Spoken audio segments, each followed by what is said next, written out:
Orthodox understanding of liturgical stuff. What does the Orthodox Church think about the liturgy and liturgicals? So this, if we don't have the Bible, the Orthodox Study Bible, this would be what is there in chapter 4. And the one would do the same with chapter 5. But chapter 4 is very significant. To me, it is the heart of the Revelation.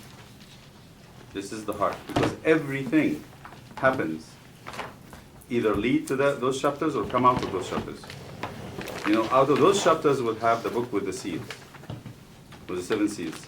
Out of those chapters will come out the angels with the trumpets. And out of those chapters will come the angels that has the bowls. So 4 and 5 is describing the place where everything comes out from. To me, that's why it is the heart. Like all the previous chapters, 1, 2, and 3, is preparing us to go to those chapters. And then after those chapters, everything is going to come out of them. That's why they are the heart of the Revelation. And if we can't really give them enough attention, I think we're going to fail in understanding anything out of it. Not that we're going to understand all of it, but whatever we can understand is going to be summed up, sealed up in those 2 chapters. Which led some biblical theologians say that out of our liturgy that we do humbly in our churches, comes blessings and cursings. Because that's exactly what chapter 4 and 5 is. It's a liturgy in heaven. Before we go into them, we want to go back one step and talk about John in chapter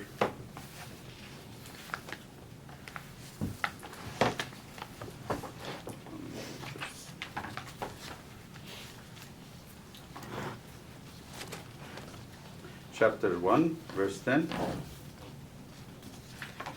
Revelation, chapter 1, verse 10. Chapter 1, verse 10.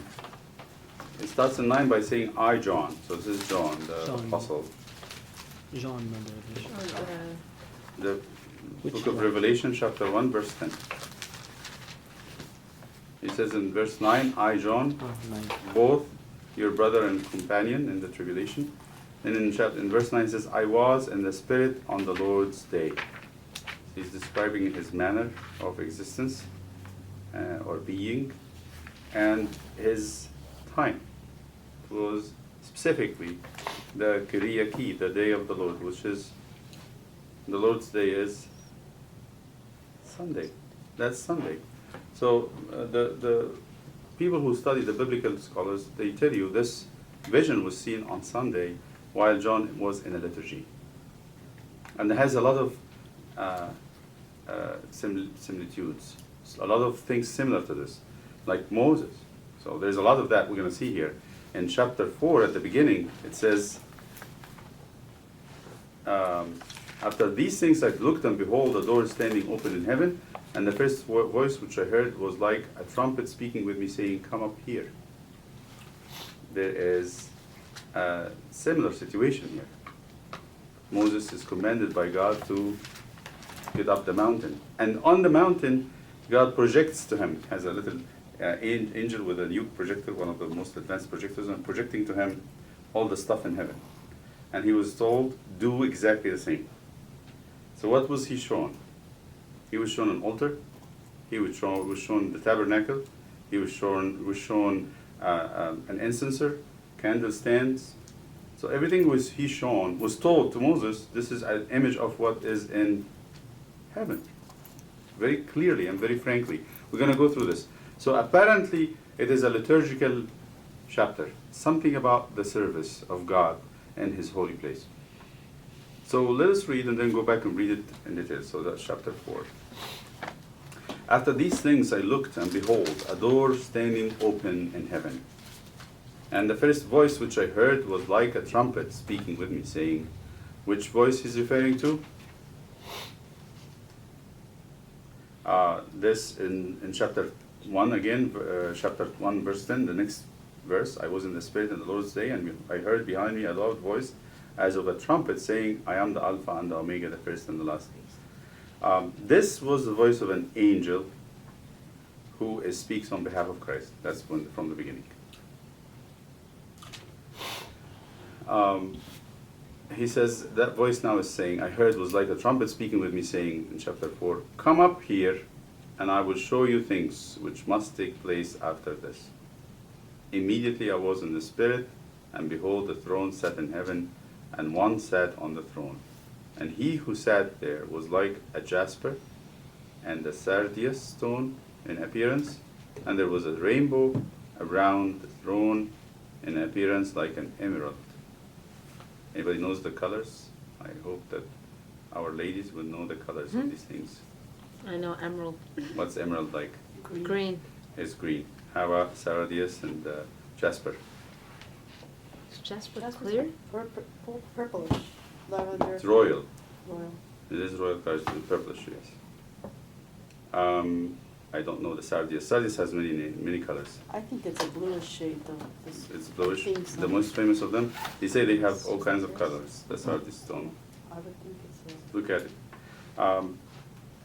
So that's what he said. He said also like, meaning what? When he says like, you're gonna hear like a lot in this chapter. That he cannot actually describe it clearly. He cannot describe what he's seeing clearly. And he who sat there was like a jasper and a sardius stone in appearance. And there was a rainbow around the throne in appearance like an emerald. Around the throne were 24 thrones, and on the thrones I saw 24 elders. And the translation in Greek is presbyters, translated into, in English, priests. So this can be, presbyters can be elders and can be priests, but in the correct translation of the church it is priests. And you're going to see that they are priests, not just old people.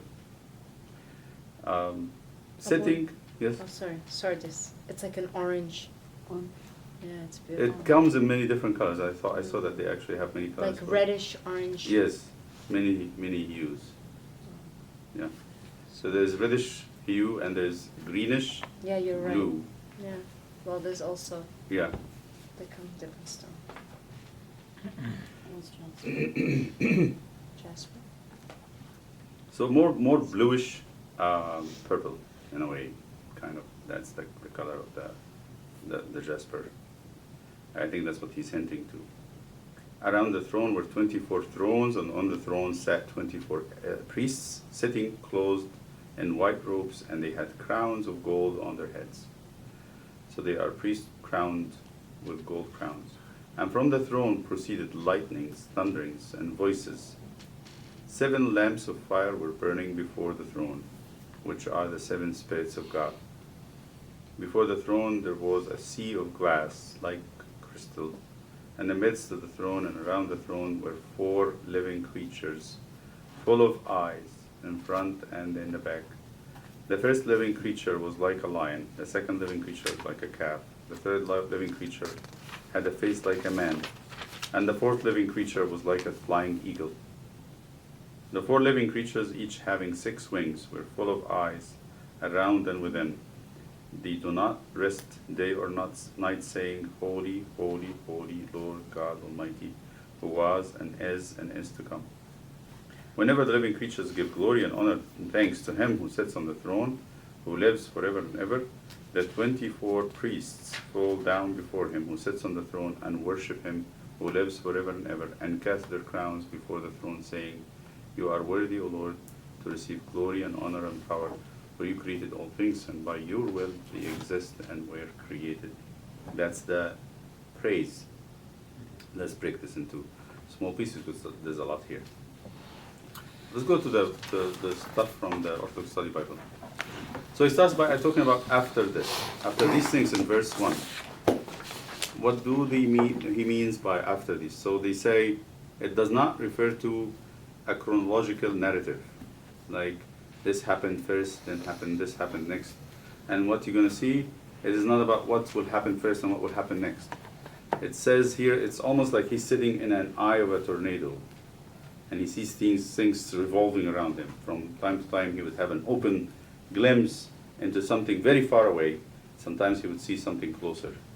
There's no chronological order, because you're going to have the events repeating itself, almost in the 7 seals and the 7 trumpets. They repeat themselves. So there's no chronology that you can actually hang on to in the book.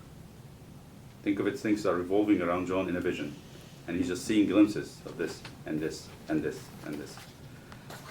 So that's what he says here. Does not refer to a chronological order within the text of chapters 1 to 4, but instead connects this next sequence with the initial vision of this vision of the Son of Man. A vision that beholds past and present and future as one whole.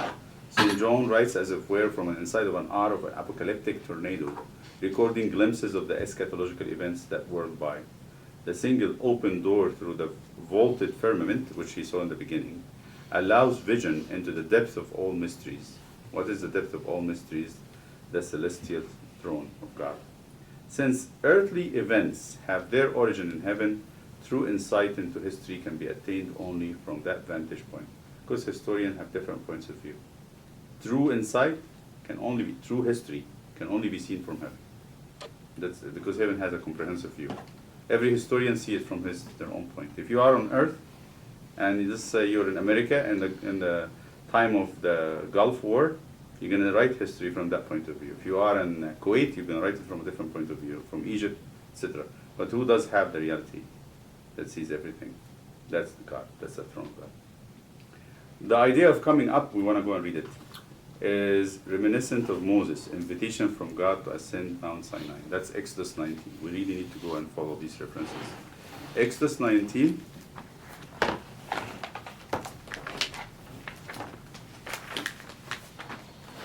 After Moses took the people out of Egypt, there was a big stop station on their way to the Promised Land, and that is Mount Sinai.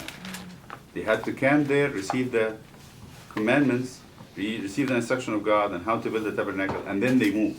They could not go directly to the Promised Land. They had to stop in the mountain outside. So in chapter 19 is this stop.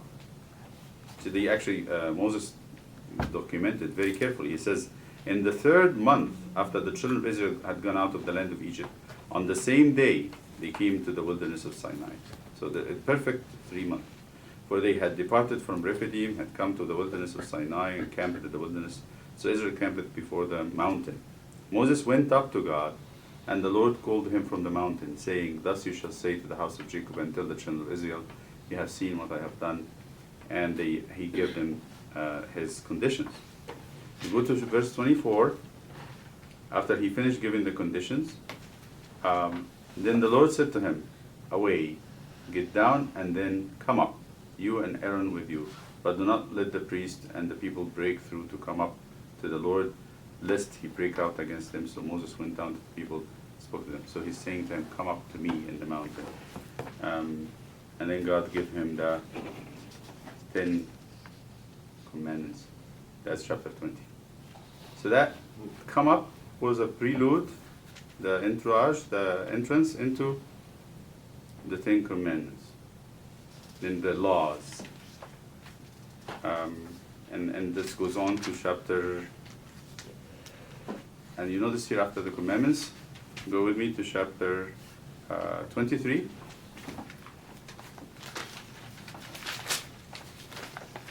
In verse 14 he says, 3 times you shall keep a feast to me in the year.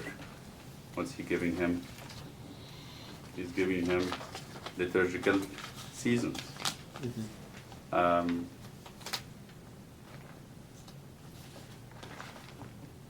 In chapter 24,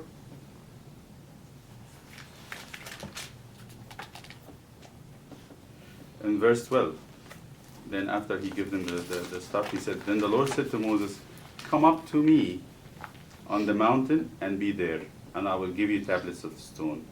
Whatever he said in chapter 20, he's now going to write it down in stone. Then chapter 5 talks about the offerings, sacrifices.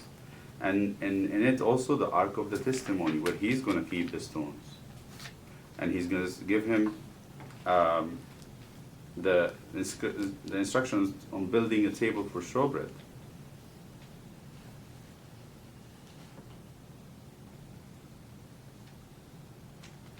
What is showbread? Showbread is a perpetual meal that was supposed to be there all the time in the tabernacle, in the holy, not the holy of holies. It's 12 loaves of bread. They change, I think, I forgot if it was daily or every week. Let me see.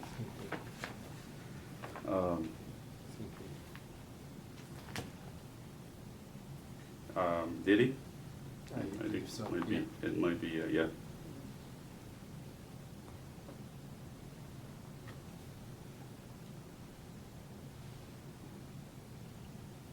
So he showed him, actually, somewhere here it says he showed him the images of these things. So Moses had an image of what he needs to work on.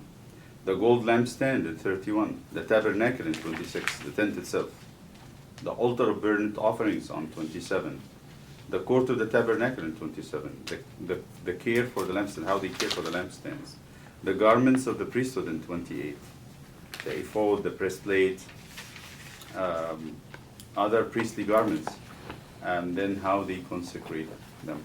So what is happening here from chapter 20 all the way to 29 or 28?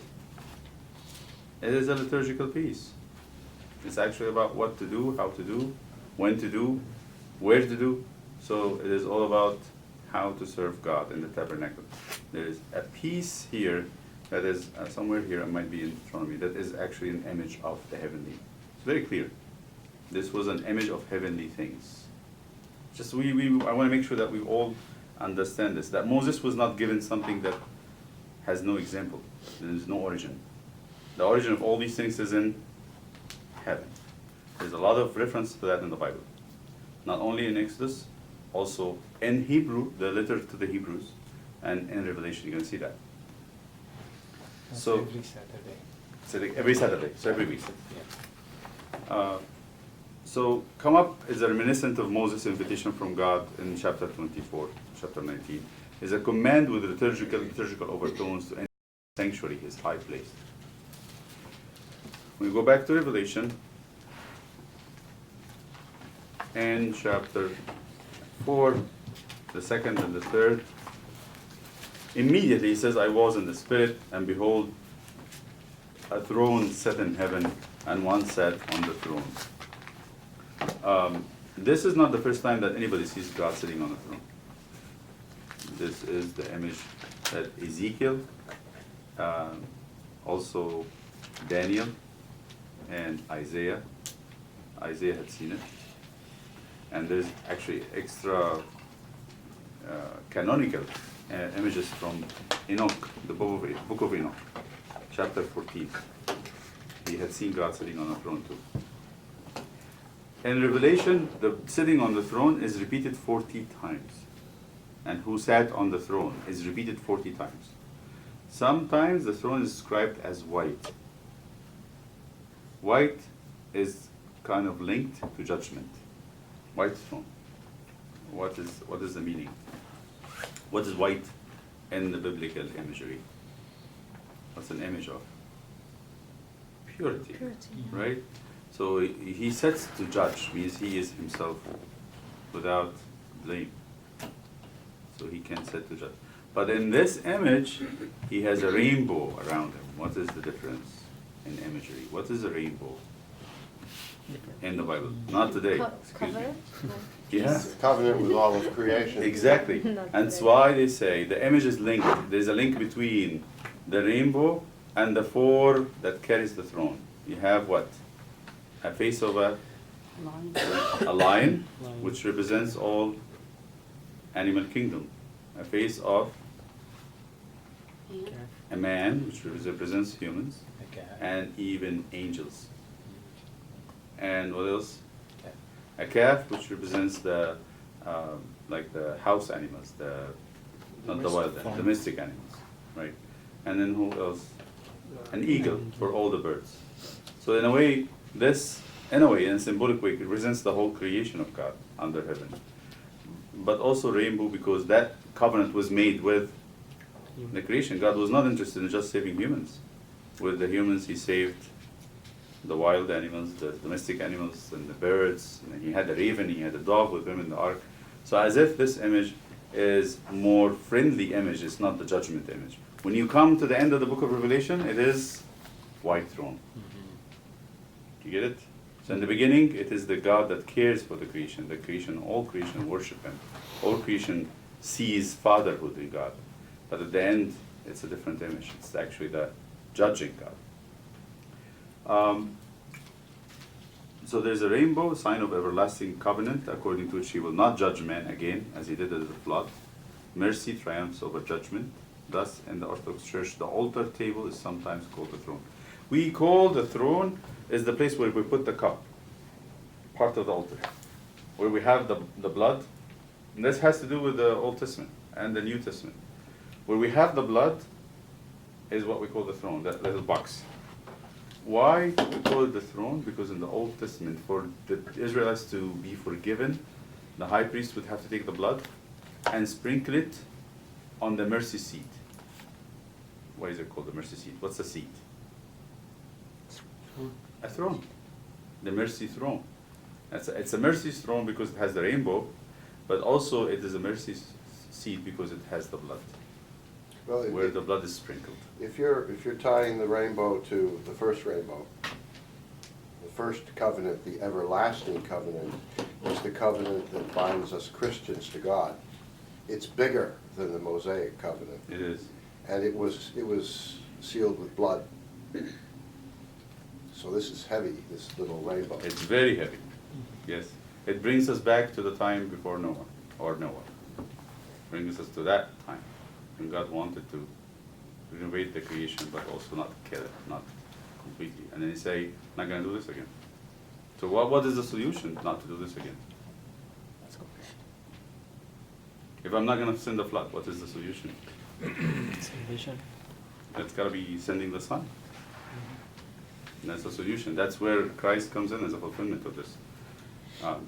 So this mercy seat, seen here as the throne, and what we have in the church is the little place where we put the blood of Christ. The 24 priests in verse 4. And around the throne were 24 thrones. And on the thrones I saw 24 elders sitting, clothed in white robes, and they had crowns of gold on their heads. Now, are they angels? Are they humans? Are they symbolic figures? What are they? In chapter 5, there's something that might help us. We go to chapter 5, from verse 8 to 10. Now, when he here is Christ, the Lamb. So it's all symbolic because there is a symbol of Christ there is Lamb. Jesus is not a lamb. You know, that's a symbol. And neither He is a lion. That's a symbol. So most probably those 24 priests are symbolic figures. When He had taken the scroll, and the 4 living creatures and the 24 priests fell down before the Lamb, each having a harp and golden bowls full of incense, which are the prayers of the saints. And they sang a new song, saying, You are worthy to take the scroll and to open its seals, for you were slain and have redeemed us to God by your blood, out of every tribe and tongue and people and nations, and have made us kings and priests to our God. We shall reign on the earth. And that is a talk of what? Who would say, You have redeemed us from every tribe and tongue and nation? Is that angels? That has to be humans. So those 24 priests represents humans. And then when you go to the Orthodox Bible, you would say 24 elders are usually interpreted to be elders of the Old and the New Covenant, the 12 sons of Jacob, the 12 apostles. You're going to hear that a lot. The 12 number is going to be repeated, I'd say, at least 50 times in different ways. They have those 12 times 2. Which is the fullness of both covenants. They are the foundation of the people of God in both covenants. These elders continually fall down before God in worship. In chapter 5, in chapter 11, in chapter 19, in adoration and praise. And that is repeated again in 4, 5, 10, 11, 18, 19. Go with me to the book of Chronicles.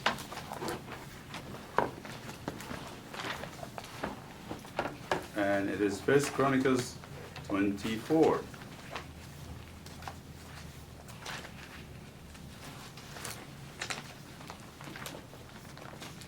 sorry, this is, yeah, it's 24, which is very fitting. We're looking at 24 priests, right? So this is First Chronicles 24, just if you want to remember.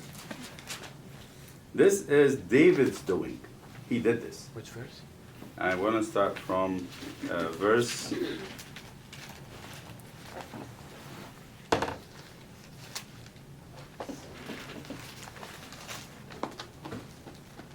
6. So, and the scribe Shemaiah, the son of Nathaniel,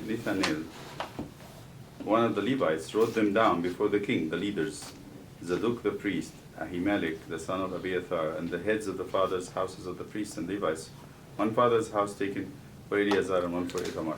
These are the groups that were found in the time of David, the house of Aaron, the brother of son of Moses, had now become a very big clan, and they are going to divide the descendants, the males, in that house to serve the tabernacle or the temple to be, because David is preparing to build the temple.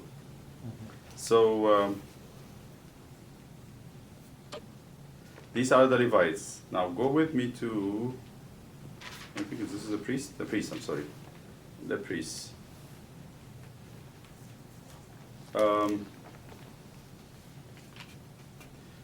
So now the first lot fell to Jehoiarib, or Jehoiarib, and then the third, the fifth, the seventh, the ninth, the 11th. So there is 2 each verse. The first and the second, the third and the fourth, the fifth and the sixth, all the way to verse 19, verse 18, the 23rd to Deliah, and the 24th to Maaziah. So how many groups they divided them into? 24. 24 groups of priests. Somehow David knew that heaven has these orders. And that's what the Revelation is saying. There's 24 priests around the throne to kind of counteract or to balance the idea of that. Not that he saw them to do this, but actually this is the origin, that they in heaven there are 24. Now, when you go to one of them, this was the group of Zechariah. Remember how Zechariah was one of the groups in the book of Luke? Don't go there, I'm just going to go and find it. And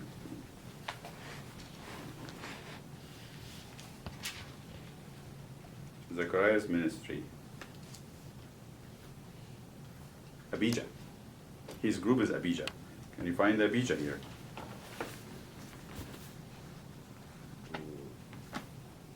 It's easy.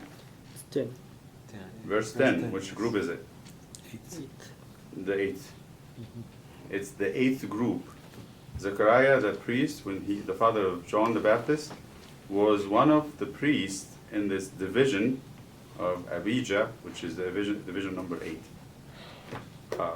So I'm just trying to give you what the Old Testament says as an image of the book of Revelation. So in a way, the book of Revelation, it's the origin. And everybody in the Old Testament is taken from that origin to make something in the Old Testament. Why 12? Why 24? Why 144? We're going to see that. 12 is a very significant number in the Old Testament. They're going to say, people study it from extra biblical evidence and try to say from biblical criticism. It is an Akkadian number, or it's a number from the Assyrian Empire, or it is a number from Egypt. They say the 10 is number from Egypt, the 12 is number from Mesopotamia. But in fact, there's a piece where Moses says that God had divided nations into 12 groups. God made the circle of the earth around the moon, or the moon around the earth, 12 times in a season, in a year. So that 12 has something to do with the church. Church number, yes. Tarazi says 12 has to do with totality if it involves God, and 10 is in more secular matters, but it's still a totality. So if God's involved in a totality, it's often 12. So that 12 number represents the church. In old church is 12, new church is 12. If you put the two together as the people of God, becomes 24. You want to make it a perfect church, complete church, what would you do? In prophetic numbers, So you combine them to say the old and the new. 24 means old and new. But if I cancel the idea of old and new and say that now we have one people, what would be the number? It will be 144. You don't combine them. You actually square them. Square them to make them perfect. So that church in complete form would be 144. You're going to see that coming. So that's numerology in the book of Revelation. You're going to see this coming up again. Now we come to the sea of glass, which is, I want to go to 5 first. And from the throne proceeded lightning, thunderings, and voices. 7 lamps of fire were burning before the throne, which are the 7 spirits of God. And the spirits of God is a difficult one. We talked about it before. It could be meaning the full effect of God's Holy Spirit spelled out in 7, and the number 7 keeps coming up. Go with me to Isaiah. The 7 spirits of God. Isaiah chapter 6. 11. Remember, he in his commentary, he was saying that when people wrote in this age, they would use numerology the way we use adjectives now. So everyone knew what it 7 means. or 10 or 12 meant. Yeah. But we think of it as a quantity. Mhm. But it's more of a value, you know, an emphasis. Right, if you want to go with that. That's true. That's true. It has a meaning. In itself is not literal. It's not that there are 144,000 No way. people there. No way. And it's going to be a problem because if they say, I'm going to come to it, because when they say, don't do anything until we seal the servants of God. And who are they sealing? The angels are sealing Jews, Israelites, I mean, from each of the tribes of Israel. Okay. 12,000 from each tribe, so what would that make it? 12 times 12. 12 times 12. 144. So 144,000. And those are the people that's following the Lamb in heaven. Okay, where am I? Yeah, right. Exactly. You're not in. It makes it very difficult. Unless we understand something different, we have to find some other different. Because these people who wrote, that John who wrote this, his brother was killed by the Jews. His master was killed by the Jews. Jews were persecuting the church right and left. Why would he write that only the Jews would be going to, or the Israelites were going to Well, heaven? in one of the church services, don't we even pray to the 144,000 to remember us? Mm-hmm. So it's like, you know, Yeah, there has to be something else. We're going to come to this when we come to chapter 5. So in Isaiah 11, there is a mentioning of the Spirit of God. About the 7 spirits. So he says, there shall come forth a rod from the stem of Jesse. And that rod from the stem of Jesse. Jesse is already dead. David chapter 11 in Isaiah. And a branch shall grow out of his roots. Branch is, in Aramaic, sometimes it is a Nazarene, or Nazarite. Somebody come from Nazareth, the branch. The Spirit of the Lord shall rest upon him. First is called the Spirit of the Lord. The Spirit of wisdom, the Spirit of understanding, counsel, might, knowledge, and fear of the Lord. 7 gifts, 7 fruits, in a way, of the Spirit. But you keep repeating it. Spirit of the Lord, Spirit of wisdom and understanding, Spirit of counsel and might, Spirit of knowledge, and Spirit of the fear of the Lord. These are gifts of the Spirit to each individual. It has nothing to do with service. So this is one understanding, that the spirits are actually one with 7-fold gifts. Or it could be the 7 angels. Now, 6 and 7. Before the throne there was a sea of glass, like crystal. And in the midst of the throne, and around the throne were 4 living creatures full of eyes, in front and in the back. So what is the sea of glass? It has to be a sea. It has to be a sea. And then the end of the book of Revelation is going to talk about the river of living water like crystal. So water is the way to approach God. And that's the water of death that produces life. The water of baptism. The water of the flood. The water of the Red Sea. The water of the Jordan. So the Red Sea has to be bringing the people from Egypt, from the world, to the mountain. And the Jordan is bringing the people from the desert to the promised land, where God's going to dwell with people. So this water has to be crossed. Why is it of glass? Because you can walk on it. It's not something that would kill us. So water of death that produces life. If there's no glass, there is death, but no life. And then also God is vast and overpowering as a sea of light would be. And we see the angels and the four living creatures that represents human, the whole creation, the whole world, the cosmos. Beasts, men, angels as the kingdom of God. And in our iconography we have them. And then in iconography also we think of them as, this is another way that the Father had took them differently. So some of the fathers said, who made them? Okay, they are the closest beings to God. Who made them? God. So if God is the one who makes, St. Athanasius says, I can tell the writer from the book. I can tell the artist from the art.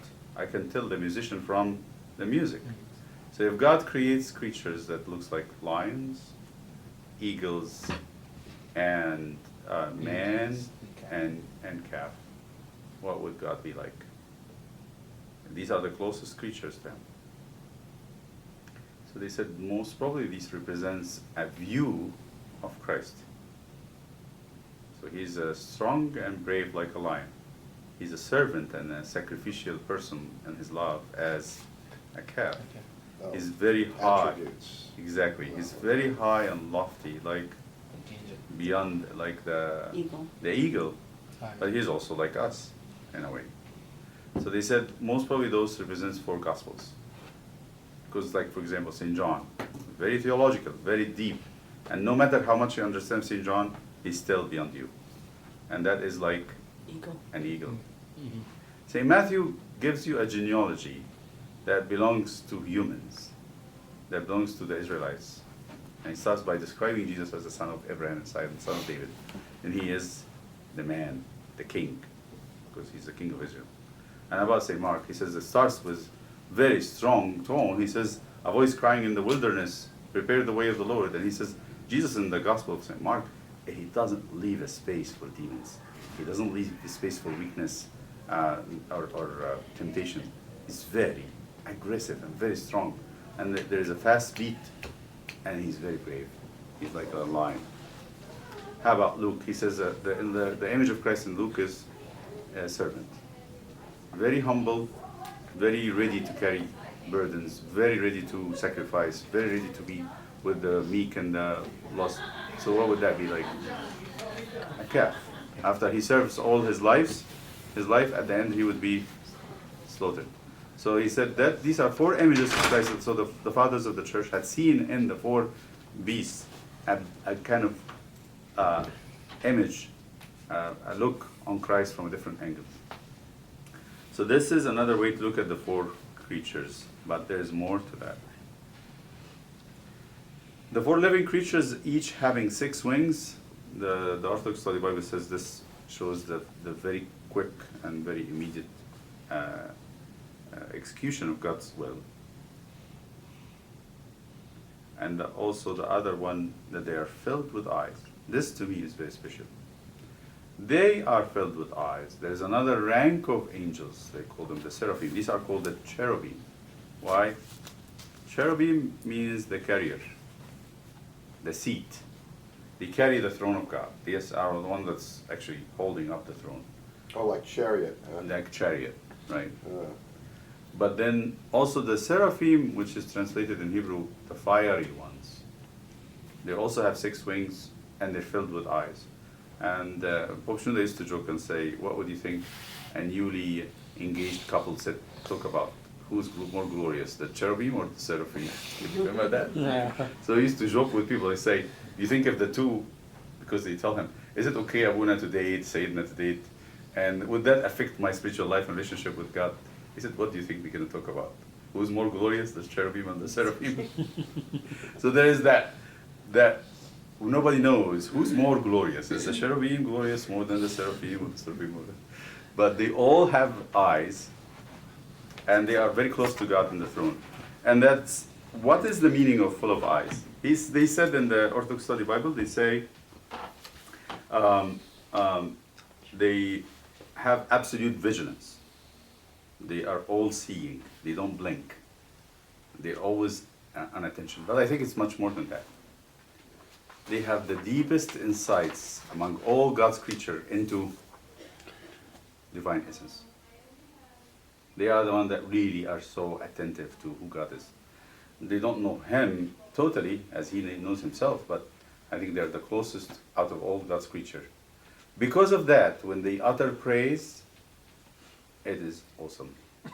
It's just very uplifting. I'll tell you why. So they say, what do they sing and say? They sing the thrice holy hymn. Holy, holy, holy, Lord God Almighty, who was and is to come. Very basic, very primitive, very to the point. Whenever the living creatures give glory and honor and thanks to Him who sits on the throne, who lives forever and ever, the 24 elders fall down before Him who sits on the throne and worship Him who lives forever and ever, and cast their crowns before the throne, saying, You are worthy, O Lord, to receive glory and honor and power, for you created all things, and for by your will they exist and were created. This is extremely deep. I'll tell you why. Because it actually had the seraphim. Now we go to the seraphim. You saw the cherubim now. The cherubim, the four living creatures. Go to the seraphim in the Isaiah 6. And please don't forget those two places that we mentioned today from Isaiah. Isaiah 11 is about the Spirit of the Lord. And Isaiah 6 is the vision of the seraphim.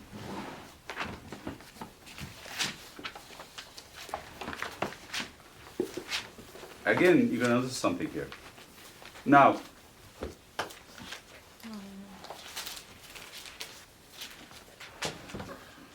in the year that King Uzziah died, I saw the Lord sitting on a throne, high and lifted up, and the train of his robe filled the temple. Above it stood seraphim now.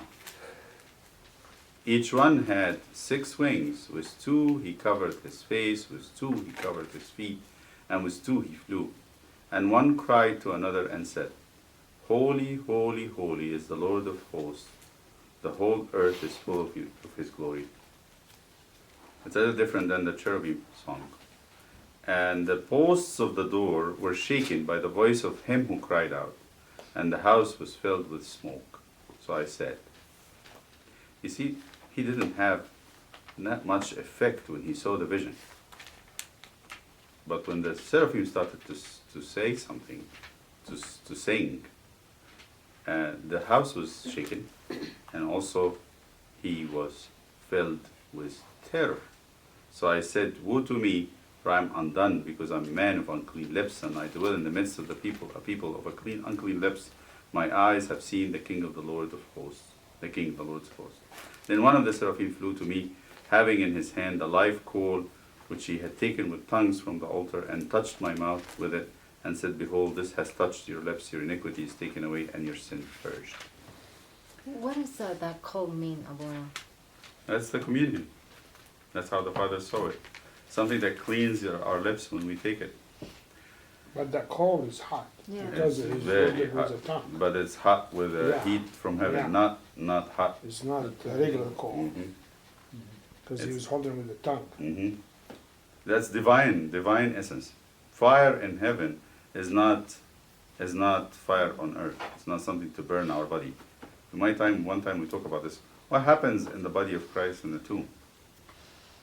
Because that's a very vivid imagery to any Jew who would think about it. So people in the old times used to have a dead body on a stone altar, and they wait like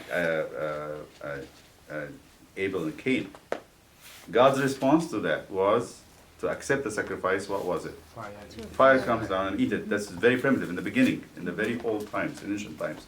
And in the consecration, inauguration of the tabernacle and the temple, the same thing happened. So where is this fire coming from? Is it really material fire? It can burn, it can kill. What would happen to the body if it is Christ's body, who is very pure and very sinless. Would that fire hurt him? No. What would it do? Bring him to life. So this fire is a life-giving fire, something that would bring people to the life of God. If there's sin, it will eat it, because no sin can stand in the presence of the holy God. That's why he's holy, holy, holy. But if there is no sin, this offering would be transformed. So what I'm trying to say is, they wait in this description. The people who behold the images are actually waiting for the song. When the song is uttered, you have John seeing the 24 priests falling on their faces. When the song is sung here, you have Isaiah saying to himself, "Woe to me." So apparently much more, the vision is one thing, but what makes the vision so powerful is the song of the cherubim and why? That's the question. Why, when they sing, these effects happen to the people that behold it? Because you're there. Exactly, but also because their singing is Powerful? very powerful. It adds to the vision. Why their singing is powerful? Coming down Because from it's to God? They know it. Hmm? They mean it, they know it. Why they mean it and know it? Why can't I sing like them and just sing? Because they're on God's throne. Yeah, because they see Him. Mhm. Their, They see their God? vision of God is much more than our vision of Yeah, God. but isn't God spirit? No, they are spirits too. Spirits can see each other. Well, we are in the image of God, right? He Yes. can appear like us, Yes. like us. So whatever the vision means, their vision of God, because they're described as all eyes. They are all vision. They're all vision. Their being is vision. So what they see is much more than anybody else they see. What they see is much more than anyone else sees. So they're seeing God in a way that makes their powerful being shakes and produce this powerful song. And whenever they sing with the image, it makes the biggest impression on the people that they, what does that mean in a way? I love, and I'm going to say it again, I said it before, the Byzantine song. We sing it. All the Orthodox churches, even the Catholic Church, all traditional churches sing. We call it the cherubic song. How we sing it? We say this. We're very, very little. We say, "The cherubim worship you, and the seraphim glorify you, praising and proclaiming and saying, Holy, holy, holy." The priest also reverberated when he says Agios, holy, holy, holy. This should be done in a manner that reflects the cherubim. And the Byzantine song, that makes it much more meaningful. They say this: "We who represents the cherubim and sing the thrice holy hymn, let us keep aside all earthly care." This is the condition. Because to have my eyes focus on God, I have to take out from my heart all my little feeble stuff. Then I have all eyes inside of me that's given to me in baptism.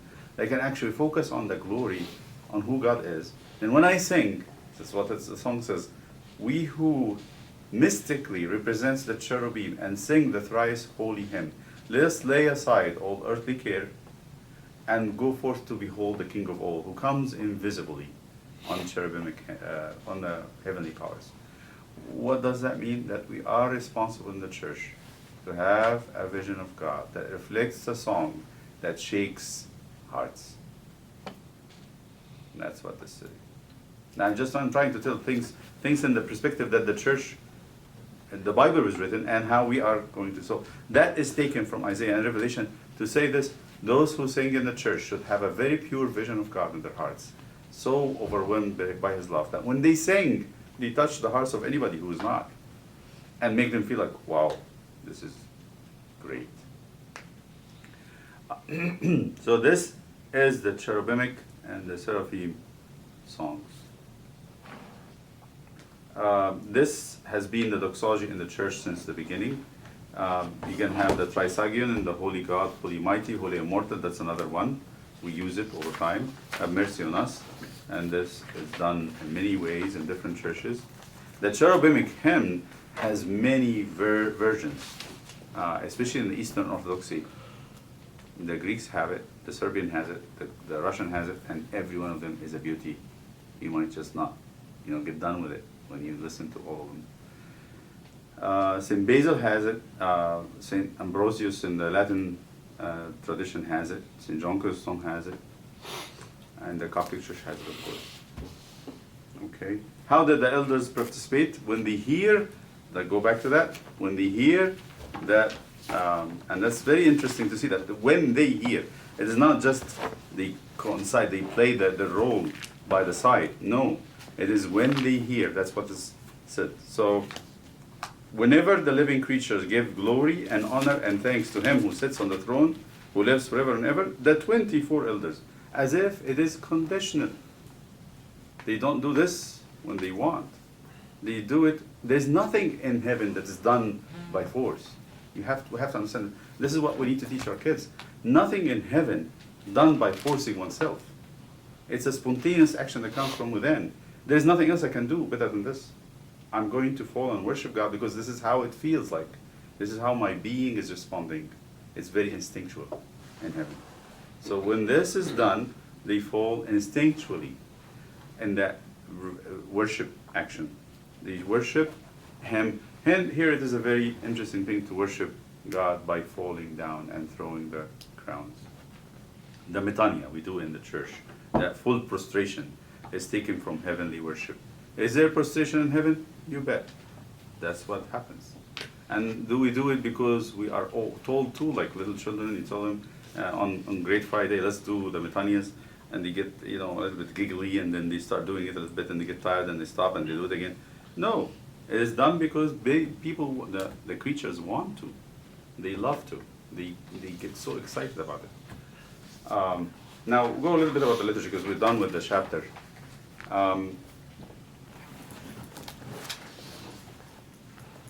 In the New Testament church, there is liturgy everywhere, but we seldom see it because the way the New Testament is translated into English masked a lot of it. Virtually all students of the Bible realize, that's the Orthodox Study Bible, realize that there was liturgical worship in Israel. There is no doubt about that. There's many people who come to realize this as they study the church history. Immediately after the giving of the Ten Commandments, we read that part from chapter 20. Instruction for building the altar was set forth. Then comes instruction concerning keeping the Sabbath and the annual feasts and the various offerings and the furnishings in the sanctuary. Following this, chapter 26 to 30 deal with such matters as the design of the tabernacle, the altar, the outer court, the priest's vestments and their consecration, instructions of the offerings. Liturgical worship is also found in heaven, which is to be expected since God instructed Moses to make the earthly place of worship as a copy and shadow of heavenly things. I want to go to Hebrew at this point. Hebrew 8, the letter to the Hebrews.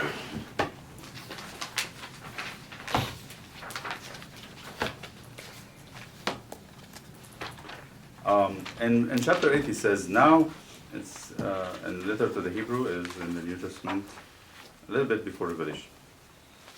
Not very far away from Revelation. Hi. Where are we at in Hebrews? Hebrews 8. Tina.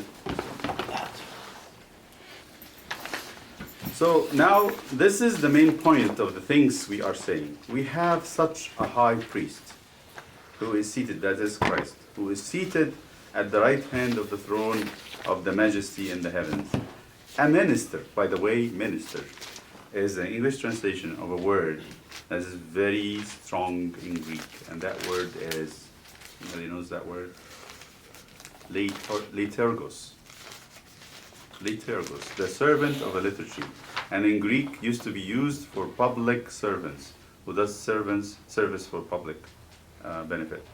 But in the New Testament, it meant priest. Liturgy was just a public service contribution. Exactly. A wealthy person might give money for the Navy or something. It was public service. Yeah, but it is taken in the New Testament to mean liturgos and liturgy to mean service of the people or on behalf of the people that is directed to God. So liturgos, a minister here is a liturgos, which is what we say about a priest today. of the sanctuary and of the true tabernacle which the Lord erected and not man. This is serious. Tell you why. They're saying there is liturgy in heaven. There is a liturgical service to God the Father in heaven. And Jesus is the high priest. And it's unthinkable that there would be a high priest and have no liturgical service. As you see in the book of Revelation, there is singing, there is prostration, there is going to be an incense, there is going to be a worship and prostrations, a lot of work. For every high priest is appointed to offer both gifts and sacrifices. Therefore, it is necessary that this one also have something to offer. But if he were on earth, he would not be a priest, since there are priests who offer gifts according to the law. That's the Old Testament. Who serve the copy and the shadow of the heavenly things. You see this? Like the priests of the Old Testament were just doing a reenactment of the reality which is in heaven. Shadow of the heavenly things. As Moses was divinely instructed when he was about to make the tabernacle, he said, "See that you make all things according to the pattern shown you on the mountain." But now he, that's Christ, has obtained a more excellent ministry, liturgy, and as much as he is also mediator of a better covenant, which was established on better promises. And he's going to talk about the covenants. So this is clearly saying in the book of Hebrews that Jesus is a high priest who has a liturgical service. When the church talks about our liturgy, our priesthood, we say there is only one priest, that is Christ. He is the head and he's alive. He's not dead. So what we do as people and as clergy, we are actually sharing in his heavenly ministry. We bring that heavenly ministry to earth. In the Gregorian liturgy, I say, for example, by your voice alone, I say to Christ in the prayer, transform those that we set before us, that the bread becomes your body and by your voice alone. So he is that true priest. In a way, we are his helpers to accomplish what he wants us to do on earth. But we are sharing in a liturgy that is in heaven. It's a continuous liturgy. So this is important too. That shows us that this was a shadow. The things that the priest in the Old Testament was doing, the shadow of the heavenly things. Following this, chapters 26 and where we are. Heavenly worship is repeated. And Hebrews 8. 8:5. Yeah, heavenly worship is revealed in such passages as Isaiah, we just read it, where we see the prophet caught up to heaven for the liturgy, and the Revelation 4, which records the Apostle John's vision of heavenly liturgy. The key to comprehending liturgy in the New Testament is to understand the work of the high priest, our Lord Jesus Christ, who inaugurates the new covenant. Christ is a priest forever, according to Hebrews 7:17. It's unthinkable that he would be a priest but not serve liturgically. Forever suggests the service continually, without ceasing, in the heavenly tabernacle. Further, he is called not only a priest but a liturgist, a minister. Greek liturgus means liturgist, of the sanctuary and of the true tabernacle which the Lord erected. That's Hebrew 2. Christian worship on earth, to be fully Christian, must mirror the worship of Christ in heaven. Moreover, Christ is the mediator of a better covenant. What is that covenant? In words of the Lord, this cup is a new covenant in my blood. That's the covenant. Just as the blood of bulls and goats in the old covenant prefigured Christ's sacrifice to come, so the Eucharistic feast brings to us the fullness of his new covenant offering, completed in the cross and fulfilled in his resurrection. This once for all offering of himself in Hebrews 7:27, which he as high priest presents at the heavenly altar, is an offering in which we participate through a divine liturgy in the church. This is the worship of the New Testament church. Why and where we find it, that's another story. Given this biblical background, a number of New Testament passages take on new meaning. Once I understand that Jesus is the high priest, and he is the one continually doing a liturgy, and every time I'm doing a liturgy on earth, I'm actually participating in this heavenly liturgy, I can go back and look at the book of Acts and the letters of St. Paul and see something different. Number one, Acts 30. We can experience, all of us can experience that in different ways. Some people come to the liturgy and they hear a word of rebuke. Sometimes, many times, as I pray on the altar, and not that because I'm, holy or any of that stuff. That's nonsense. I just be at the altar and I have a question. I don't know what is the answer to it. And as I'm praying, I feel it coming in. I feel it literally coming in. The answer to the question. And whatever the answer is, it works. So this is not something just practiced in the Bible in the old biblical time. This happens every time we come to the liturgy. If we are coming with a question, Saint Anthony came to the liturgy with a question: what should I do to be your disciple? And the answer was, go sell everything and follow me. So the liturgy has answers. There's unlocking of keys, of locks.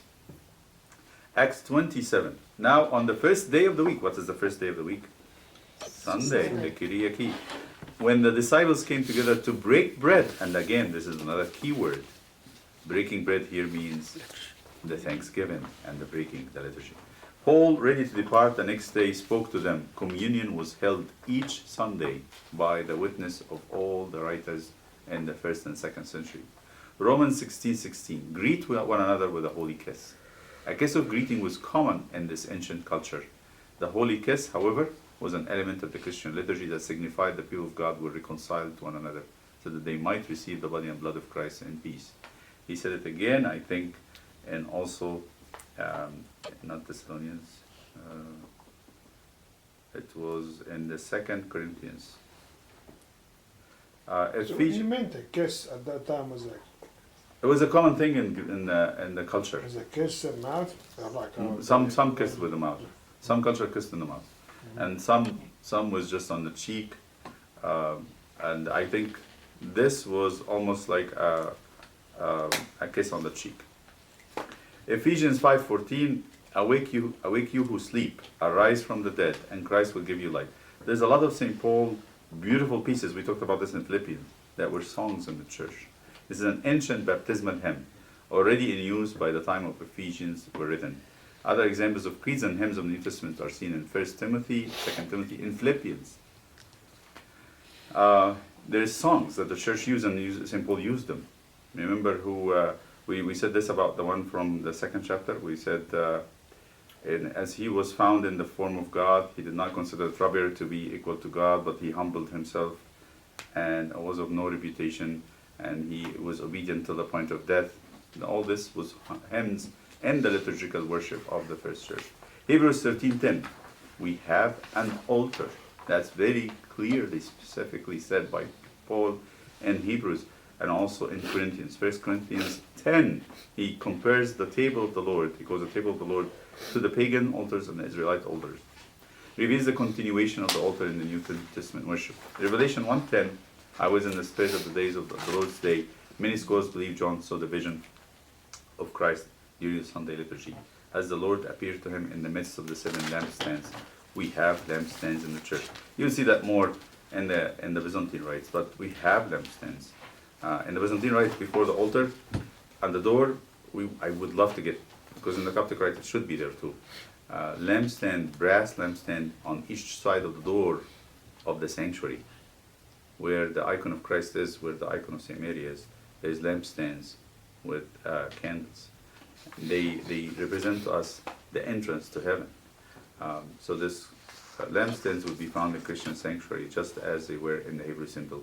There's other things in the book of Revelation, we're going to talk about it next time from chapter 5 about our liturgy. But something we missed, I didn't talk about it very quickly. In our liturgy, we sing holy, holy, holy, and the priest repeated, and they said, you are worthy, which is part of worthy, or just meet and right. Some people translate worthy and just. You are worthy, O Lord, to take the glory and to take the power and the honor. That's the creation part. We're going to talk about that next time, about the liturgy, our liturgy as compared to this. Any questions? It's very rich stuff, that chapter. Very rich. This is like St. John soaring up high. Very high. I had a quick question, just to review. You said many have seen God sitting on the throne, and you mentioned Ezekiel. What were the other names you said? Isaiah, we just read that, right? Okay. And St. John. Okay. And there's also the book of Enoch, but that's not in the canonical Old Testament. And the book of Enoch is considered part of the canonical in the Ethiopian, right? On God- his throne. God They is- saw God on his throne. They saw- Daniel too. But even though Daniel. they say no one has seen God face to The face. Father, but again, so when John speaks, he says like. What does that mean? He doesn't have anything to say. There's nothing to comprehend. It's almost like a vision or a symbol. Like, and why those colors? There's everything in the color world also have a symbol. And like Rob said, he understood it when it was written. What does jasper represent? What emerald represents? Each of those stones had this kind of adjective, something to say, like numbers. I'm not very familiar with the colors that I have to say. Let's pray. In the name of the Father, and the Son, and the Holy Spirit, make us worthy to say thank you. Our Father, who art in heaven, hallowed be thy name, thy kingdom come. Thy will be done on earth as it is in heaven. Give us this day our daily bread. Forgive us our trespasses, as we forgive those who trespass against us. Lead us not into temptation, but deliver us from evil. May the love of God the Father and Jesus and the Son of Jesus Christ